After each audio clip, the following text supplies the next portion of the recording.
By now, I'm sure you've all seen videos of us using matcha ice cubes in our iced matcha lattes, and you may be wondering how to make them. Since the weather is getting warmer out, we thought this would be a great opportunity to post a matcha ice cubes recipe guide, and also briefly talk about why you might want to start using matcha ice cubes in your latte. Before we get started, it would really mean a lot to us if you could subscribe to our YouTube channel and stay tuned for future tea videos. We have hundreds of different videos on all sorts of topics related to Japanese green teas, but for this video specifically, we're going to focus on matcha cubes. Without further ado, let's get started. What are matcha ice cubes? First, we can start out by briefly discussing what matcha ice cubes are. These are essentially cubes made out of frozen matcha, and it's made by freezing matcha tea in an ice cube tray. To change the shape of these matcha ice cubes, you just need to change the shape of the ice cube mold you freeze them in. So now you may see all sorts of different shapes and sizes. Although not all of these are technically matcha ice cubes, we still call them that for simplicity, even though they may be shaped like letters of the alphabet. What are the benefits of matcha ice cubes? Regular ice cubes can be great when it comes to keeping your drink cold, but there is one big problem. When these ice cubes melt, they water down your matcha latte. One of the biggest things to avoid when preparing a matcha latte is to avoid using too much water. This can dilute the flavor and makes it so that you end up with a worse drinking experience. After putting all the work into making the best matcha latte, it would be a shame to just water it down with ice cubes. The solution is to actually use matcha ice cubes. These matcha ice cubes are just as good at keeping your drink cold, but when they melt, they actually make the drink more flavorful. Another benefit of these matcha ice cubes is that they allow you to make matcha lattes much more quickly. What you can do is just prepare a tray of these matcha ice cubes the night before, and then in the morning, just put a couple of them into your thermos and pour in your favorite plant-based milk. In just a few seconds, you will be all set to head out for the day.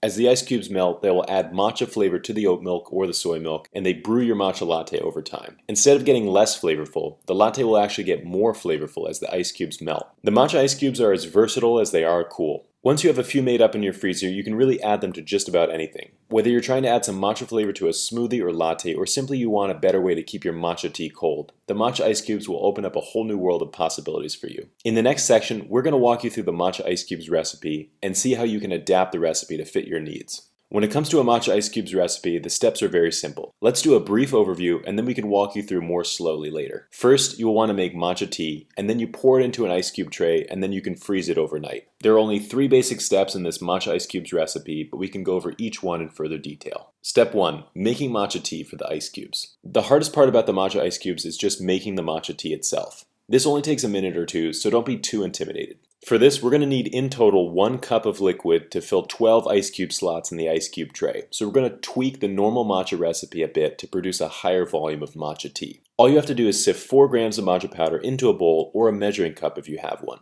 Once the powder's inside, you can then pour in 1 cup of cool water and start mixing. For the mixing, you don't have to worry too much about the foam. Just make sure that the powder and the water are mixed in evenly and there are no clumps. To deal with the clumps, sometimes it helps to add a little bit of water in at first and create a paste, and then add the rest in. When the matcha is in a paste, it's easier to find and smooth out any clumps that may form. After the matcha tea has been mixed up, the most difficult part is over and you are ready to move on to the next step. Step 2. Pouring the matcha into the ice cube tray. Now that you have your matcha tea, you can pour it into the ice cube tray. Once you start getting used to this recipe, you can mix in milk and sugar into the ice cubes depending on how you like it. But for now, we're just going to focus on making them with plain matcha tea. When it comes to the ice cube tray, you can really get creative. We have seen all sorts of different designs for ice cube shapes, and some of our favorites are the letters as well as the extra big ice cubes. Feel free to mix and match depending on what you like the most. 1 cup of matcha tea should be enough to partially fill up 12 ice cubes. Remember that water expands when it freezes, so you don't need to fill it up all the way. Instead, you can fill it up to around 3/4 and the ice should expand the rest of the way. Once all the sections are filled, you're ready to freeze your matcha ice cubes. Step 3. Freezing the matcha ice cubes. The freezing process should only take a few hours, but sometimes it's easier just to leave it in overnight and then you can start your day with these wonderful matcha frozen cubes. Most ice cube trays nowadays are flexible, so you should have no problem getting them out. But if it seems like they are stuck, you can just give it a little bit of time to thaw out. You can now use these matcha ice cubes for whatever you want.